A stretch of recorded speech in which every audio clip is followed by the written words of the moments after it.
जय हिंद दोस्तों, फिल्मी भालू पे आपका स्वागत है। एमसीयू ने थॉर लव एंड थंडर का बहुत ही शानदार ट्रेलर रिलीज किया। बिना ज्यादा टाइम वेस्ट किए हुए सीधा ट्रेलर पे चलते हैं। ट्रेलर में एक गाना यूज किया गया है जो कि एक रेट्रो सॉन्ग सबका पसंदीदा गन्स एंड रोजेज का स्वीट चाइल्ड ऑफ माइन है। अगर आपने इसके लिरिक्स पे गौर नहीं फरमाया हो तो एक बार फरमा लीजिए, क्योंकि उनसे आप समझ जाएंगे कि गाना गाने वाला अपने प्यार को याद करके बहुत दुखी है। मेनली ये जेन फॉस्टर के लिए है। उसके अलावा ये भी कह सकते हैं कि थॉर अपने सभी दोस्तों को मिस कर रहा है, क्योंकि उनमें से ज्यादातर चले गए हैं। उसके अलावा आपको लिरिक्स में थंडर भी मिल जाएगा, जो कि एक छोटा सा रेफरेंस है थंडर गॉड के लिए, जो कि थॉर है। और उसके बाद अगर आप इस गाने के एंडिंग पे ध्यान दें तो आपको दिखेगा where do we go now, जो कि कहीं ना कहीं इस मूवी की थीम दिखती है। इस मूवी में थॉर सोच रहा है कि अब वो क्या करे, कहाँ जाए, इस यूनिवर्स में उसकी जगह क्या है। उसके बाद हमको थॉर पुराने एसगार्ड में भागता हुआ दिखता है, किस तरह वो एक बच्चे से बड़ा हुआ, एक लड़के से एक मर्द बना। इसमें हमको थॉर का जो पहला फेज देखने को मिलता है वो किड थॉर था, जो कि हमें थॉर 1 में भी देखने को मिला। दूसरे फेज में हमको टीन थॉर दिखता है। इसकी कॉस्ट्यूम वही है जो थॉर की ओरिजिनली कॉमिक्स में हुआ करती थी। ये जैक कर्बी की बनाई हुई ओरिजिनल कॉस्ट्यूम है। किस तरह मार्वल अपने नए फेज में कॉमिक एक्यूरेट कॉस्ट्यूम्स को ला रहा है। पहले हमने वांडा विजन की कॉमिक एक्यूरेट कॉस्ट्यूम देखी, फिर लोकी सीरीज में उसकी कॉमिक एक्यूरेट कॉस्ट्यूम देखी, और अब हमने टीन थॉर की कॉस्ट्यूम देखी। उसके बाद अगले फेज में हमें एडल्ट थॉर देखने को मिलता है। उसकी कॉस्ट्यूम देख के समझ में आता है कि ये एसगार्ड तबाह होने से पहले का सीन है। ये कॉस्ट्यूम भी हमने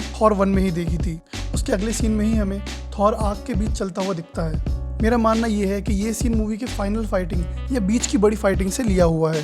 ये suit war of the realms omega 1 comics से लिया हुआ है। उसके बाद दिखाते हैं कि थॉर अपना स्टॉर्म ब्रेकर दफना देता है, आधा जमीन में गाड़ देता है, जिस तरीके से एक पेड़ गड़ा होता है। कहीं ना कहीं ये सही भी है, क्योंकि इसका हैंडल एक जिंदा पेड़ से ही आया है, ग्रूट से। ये सीन कहीं ना कहीं ये दर्शाता है कि थॉर अब अपना स्टॉर्म ब्रेकर यूज नहीं करना चाहता और लड़ाई छोड़ के कोई नई राह चुनना चाहता है। इस सीन में हम ये भी समझते हैं कि थॉर कहीं ना कहीं हीरोगिरी से रिटायरमेंट ले रहा है और अब वो शांति प्रिय अहिंसावादी बनना चाह रहा है। पर असली सवाल ये है, क्या थॉर सच में लड़ाई को छोड़ सकता है? क्या उसे अवॉइड कर सकता है अगर वो चाहे तो भी, या फिर उसकी कहानी, उसकी डेस्टिनी उसे लड़ने पे मजबूर कर ही देगी? इस सीन का और आगे आने वाले सीन का एक कनेक्शन है। मैंने ऑब्जर्व किया है कि ट्रेलर में मार्वल ने सीन्स को आगे पीछे करके दिखाया है, जिससे वो आपको चीजें दिखा भी दें लेकिन आप स्टोरी ना समझ पाएं। आगे का सीन डिस्कस करने के बाद मैं आपको सही सीक्वेंस बताऊंगा चीजों का।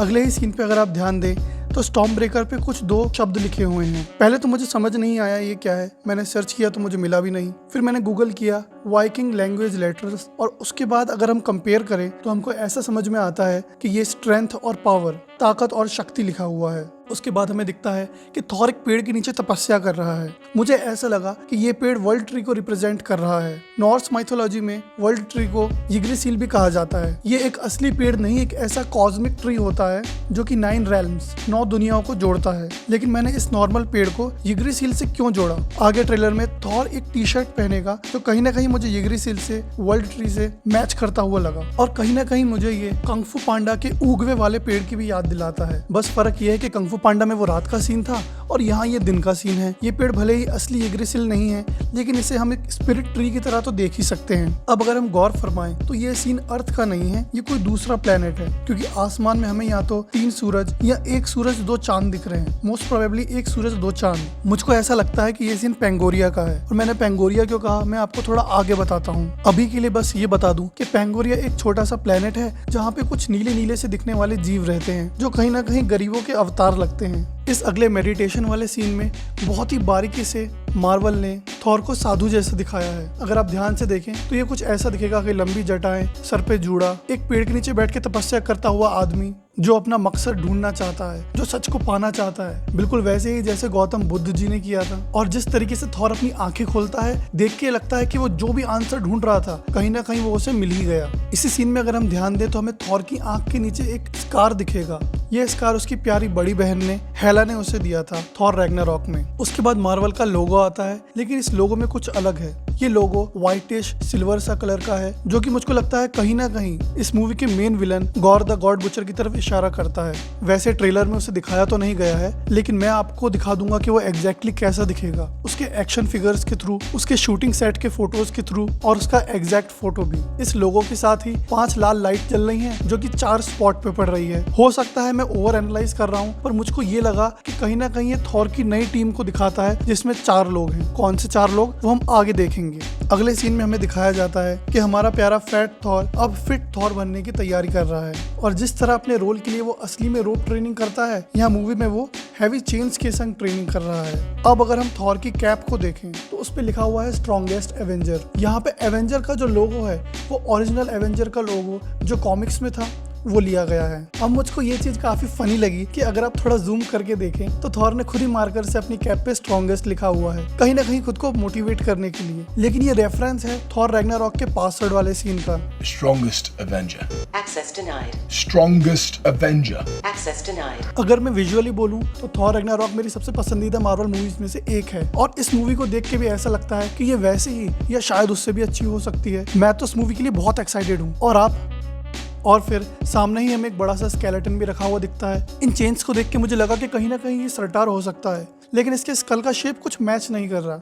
लेकिन अगर ये कोई और होता तो इतनी सारी चेन क्यों हैं? ऐसा भी हो सकता है कि ये गॉर के द्वारा मारा गया कोई गॉड हो, विच इज मोस्ट अनलाइकली, क्योंकि ये सूट नहीं करेगा कि एक तरफ तो गॉर गॉड्स को मार रहा है और दूसरी तरफ हमारा मोटा थॉर चेन हिला रहा है। थॉर लव एंड थंडर में पुरानी मूवीज स्पेशली 80s की मूवीज का काफी रेफरेंस दिखा मुझे। वैसा ही एक रेफरेंस इस कैप वाले सीन का भी है। दरअसल 1987 की एक movie adventures in baby sitting में विनेंट डी ओनोफ्रियो जो कि लीडिंग एक्टर थे एंट्री लेते हैं एक हथौड़ा हाथ में लेकर के। सामने एक बच्ची होती है जो कि थॉर के कॉस्प्ले में होती है और हमारे हीरो को देख के वो घुटनों पे आ जाती है, ये समझ के कि असली थॉर आ गया है।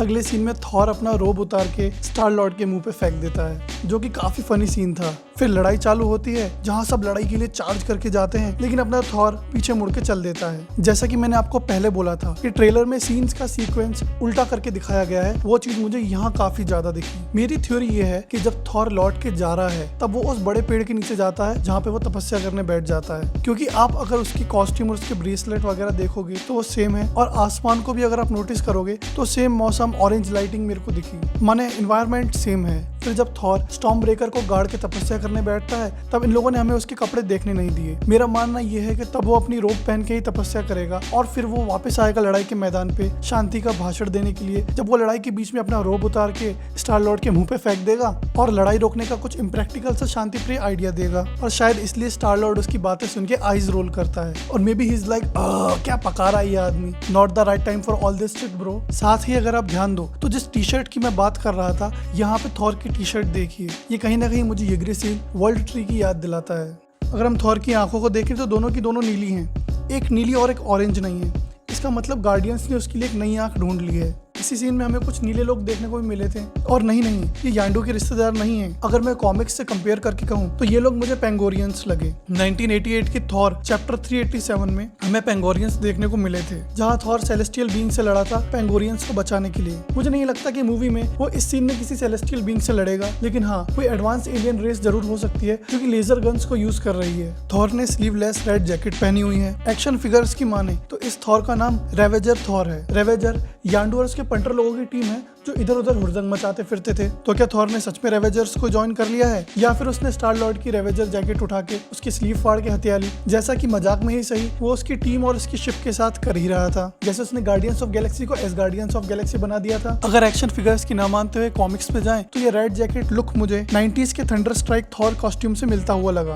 उसके बाद एक स्पेसशिप यूनिवर्सल न्यूरो टेलीपोर्टेशनल नेटवर्क का यूज करते हुए चली जाती है। ये हमने गार्डियंस ऑफ गैलेक्सी में भी देखा था। ये एक ऐसी टेक्नोलॉजी है जिसको यूज किया जाता है स्पेस में जल्दी ट्रैवल करने के लिए। मेरा मानना है कि ये सीन पेंगोरियन प्लेनेट का नहीं बल्कि सकार का है। और मैं ये इसलिए कह रहा हूँ क्योंकि अगर आप नीचे पड़े हुए कचड़े को देखें तो ये मुझे कहीं ना कहीं सकार की याद दिलाता है। सकार वो जगह है जहाँ ग्रैंड मास्टर रूल करता है और लोगों की लड़ाई कराता है, जो हमने थॉर रैग्नारॉक में देखी थी। अगले ही सीन में हमें थॉर कॉर्क के साथ दिखता है, जो कि उसे सकार पे ही मिला होगा। अब इस सीन में आप कॉर्क की डैशिंग कॉस्ट्यूम पे नजर डालिए। उसके बेल्ट बकल में एक बकरी बनी हुई है और उसके हाथ में एक रस्सी, एक लासो बंधा हुआ है। मेरा मानना यह है कि कॉर्क गोट बोट को ऑपरेट करेगा और हमें उसकी केमिस्ट्री भी देखने को मिलेगी थॉर की बकरियों के साथ। अब आप सोचोगे थॉर की कौन सी बकरियां, ये गोट बोट क्या होता है?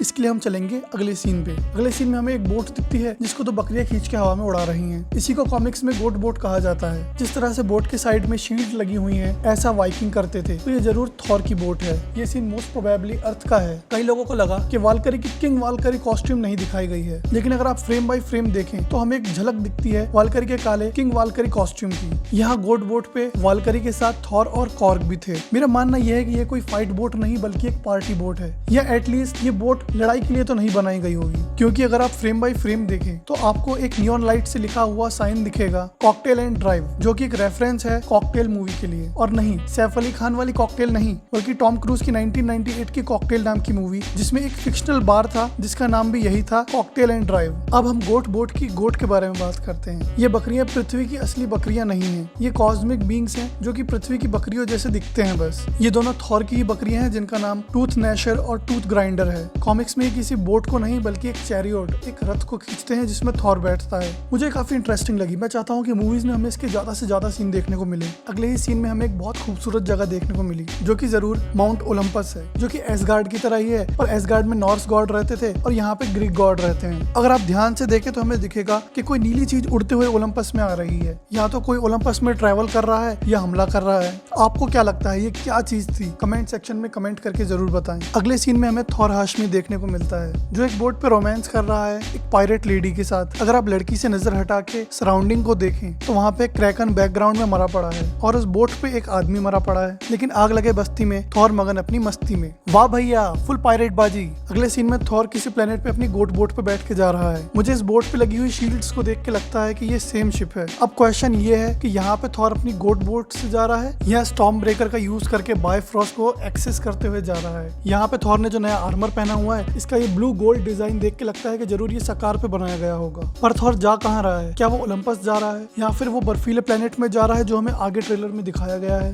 अगले सीन में हमें ओलंपस अंदर से दिखाया जाता है। यहाँ पे हमें ग्रीक गॉड ज़ूस देखने को मिलता है जिसका रोल रसल क्रो ने किया है। अगर आप रसल क्रो को नहीं जानते तो ये बहुत फेमस एक्टर है जिसको ब्यूटीफुल माइंड और ग्लैडिएटर जैसी मूवीज के लिए जाना जाता है। इसमें हमें ज़ूस सामने से तो नहीं दिखाया गया पर एक बैक शॉट जरूर दिखाया गया है। अब सवाल ये उठता है कि थॉर और उसके दोस्त ज़ूस से मिलने क्यों जा रहे हैं? क्या वो उसकी मदद मांगने जा रहे हैं या उसको वार्निंग देने जा रहे हैं कि सारे भगवान अब खतरे में हैं, ध्यान देना कहीं गॉड द गॉड बुचर तुम पे अटैक ना कर दे? क्योंकि कॉमिक्स में थॉर और ग्रीक गॉड्स के संबंध अच्छे थे, बुरे नहीं थे। मुझको ये भी लगता है कि कहीं ना कहीं ऐसा भी हो सकता है कि मेन विलन की हाइप बनाने के लिए उसके हाथों ग्रीक गॉड्स को पिटवा दिया जाए और एक दो गॉड्स को तो मरवा भी दिया जाए। अगर मूवी में ओलंपस दिखाया जा रहा है, ज़ूस दिखाया जा रहा है, तो मुझको ऐसा लगता है कहीं ना कहीं हरकुलिस भी दिखाया जाएगा। हरकुलिस ज़ूस का बेटा होता है और मार्वल कॉमिक्स में एक फेमस कैरेक्टर भी है। यहाँ तक कि काफी लंबे टाइम तक वो एवेंजर्स का पार्ट भी था। ताकत के मामले में वो थॉर को टक्कर भी दे सकता है। यहाँ पे जो ज़ूस दिखाया गया है और शायद से जो हरकुलिस भी दिखाया जाएगा वो एवेंजर्स चैप्टर 285 से लिया गया होगा, जहाँ पे हमें ज़ूस और हरकुलिस दोनों देखने को मिले थे। ये मार्वल में ज़ूस का फर्स्ट अपीयरेंस तो नहीं था लेकिन एक काफी प्रोमिनेंट अपीयरेंस जरूर था, जहाँ पे ज़ूस थॉर और उसके दोस्तों को धो भी देता है। वैसे तो मैं एक डीसी फैन हूँ पर जब मैंने अगला सीन देखा जो कि वैसे थोड़ा सैड है, मुझे देख के बहुत खुशी हुई क्योंकि ये एक ऐसा सीन है जहाँ कॉमिक का पैनल उठा के सीधा सीधा मूवी के फ्रेम में डाल दिया गया है। तो थॉर और कॉर्क खड़े हुए हैं एक बर्फीली जगह पे एक चट्टान के ऊपर और सामने एक मरा हुआ क्रीचर पड़ा हुआ है। देखने में तो ये कोई दानव लगता है पर असलियत में ये दानव नहीं है। ये भी थॉर की तरह एक गॉड है जिसका नाम है फलिगार द बहीमिथ। ये scene Thor god of thunder chapter number 3 से लिया गया है। तो फलिगार द बहीमिथ आखिर है कौन? ये एक बहुत ही ताकतवर गॉड है जो कि टूर्नामेंट ऑफ इमॉर्टल्स में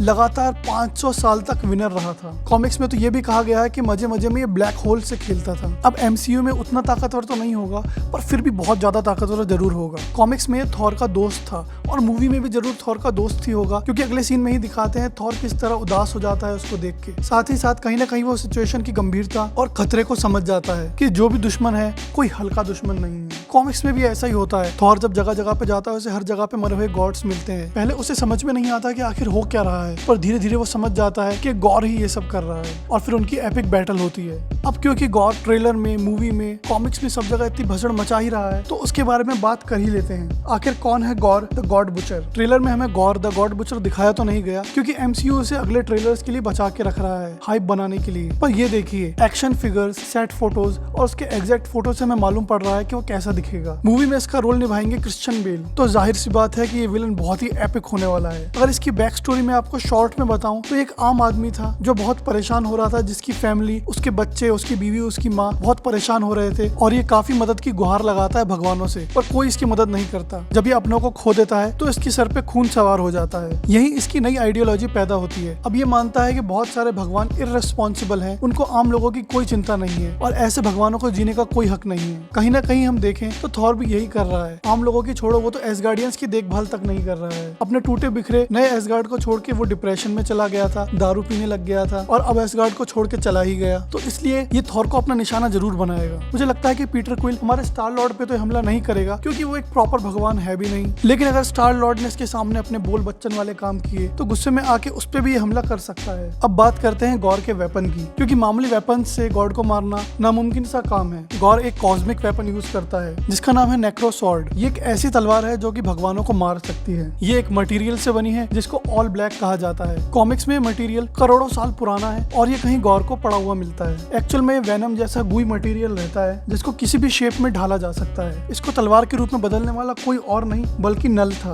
अगर आप नहीं जानते कि नल कौन है तो नल सिम्बियट्स का भगवान है। माने वेनम कार्नेज जैसे जितने भी सिम्बियट्स हैं उन सबका भगवान, उन सबसे ज्यादा ताकतवर, और उसी ने ऑल ब्लैक को नेक्रो स्वॉर्ड में बदला था। अब ट्रेलर में ही हमें गॉर की आर्मी भी देखने को मिलेगी जो कि कुछ शैडोई सोल्जर्स जैसे लग रहे थे। ये कहना गलत नहीं होगा कि कहीं ना कहीं उनका संबंध भी ऑल ब्लैक से हो सकता है। मेरा ये मानना है कि क्योंकि मूवी कॉमिक्स से काफी इंस्पिरेशन ले रही है तो कहीं ना कहीं मूवी में हमें बहुत सारे गॉड्स मरते हुए देखने को मिलेंगे। गॉर ने कॉमिक में तो लाशें बिछा दी थी। The God of thunder chapter 5 में तो एक ऐसा ब्रूटल सीन है जहाँ पे गॉर गॉड ऑफ टॉर्चर को किडनैप कर लेता है और उसको इतना टॉर्चर करता है कि उसकी हिम्मत तक तोड़ देता है। तो एक बात तो पक्की है, गॉर को हल्के में लेना बहुत बड़ी गलती हो सकती है। अब हमें नया एसगार्ड देखने को मिलता है जहाँ पे वेलकरी रूल कर रही है। ये एसगार्ड अनलाइक कॉमिक्स नॉर्वे में सिचुएटेड है और ये एक टूरिस्ट स्पॉट बन चुका है जहाँ पे आम इंसान भी जाकर के इनका कल्चर देख सकते हैं। अगर आप बैकग्राउंड में देखें तो आपको कुछ क्रूज शिप्स दिखेंगी और आसमान में उड़ती हुई हमारी गोट बोट। अगर आप बैकग्राउंड की कुछ बिल्डिंग्स पे नजर डालें तो वो गोल्ड प्लेटेड दिख रही हैं। ऐसा लग रहा है कि वेलकरी के अंडर एसगार्ड अपनी ओल्ड ग्लोरी वापस पा रहा है। अब मैं आपको एक कमाल की ऑब्जर्वेशन और थ्योरी बताता हूँ। अगर आप ध्यान से देखें तो राइट साइड पे आपको एक वैन खड़ी हुई दिखेगी जिसपे लिखा होगा न्यू एसगार्ड टूर्स और साथ ही वैन पे म्योनिर बना हुआ है, थॉर का वो हथौड़ा जो कि टूट चुका है। तो मेरा ये मानना है कि जहाँ पे ओडिन मरा था, जहाँ पे थॉर का हथौड़ा टूटा था, वहाँ पे ओडिन की श्राइन बना दी गई है। श्राइन माने एक श्रद्धांजलि वाली धार्मिक जगह जैसी, और वहाँ पे अभी भी थॉर का टूटा हुआ हथौड़ा पड़ा हुआ है क्योंकि थॉर ने उसे उठाया नहीं और कोई उसे उठा सकता नहीं। हेला ने हथौड़े को फिजिकली जरूर तोड़ दिया था और उस पे लगा हुआ इंचेंटमेंट, उस पे लगा हुआ जादू जो कि ओडिन ने लगाया था वो अभी टूटा नहीं है। मुझे लगता है कि थॉर की एक्स गर्लफ्रेंड जेन फॉस्टर जरूर वहाँ जाएगी और किसी न किसी तरीके से वो हथौड़ा जरूर उसे इशारा करेगा उसे अपनाने के लिए, क्योंकि कॉमिक्स की मान के चलें तो म्योनिर को चलाने वाला कोई ना कोई होना ही चाहिए। जब कॉमिक्स में भी थॉर अनवर्दी हो जाता है तो म्योनिर खुद जेन के पास आ जाता है। जेन जब हथौड़े के कांटेक्ट में आएगी तो उसका जादू वापस एक्टिवेट हो जाएगा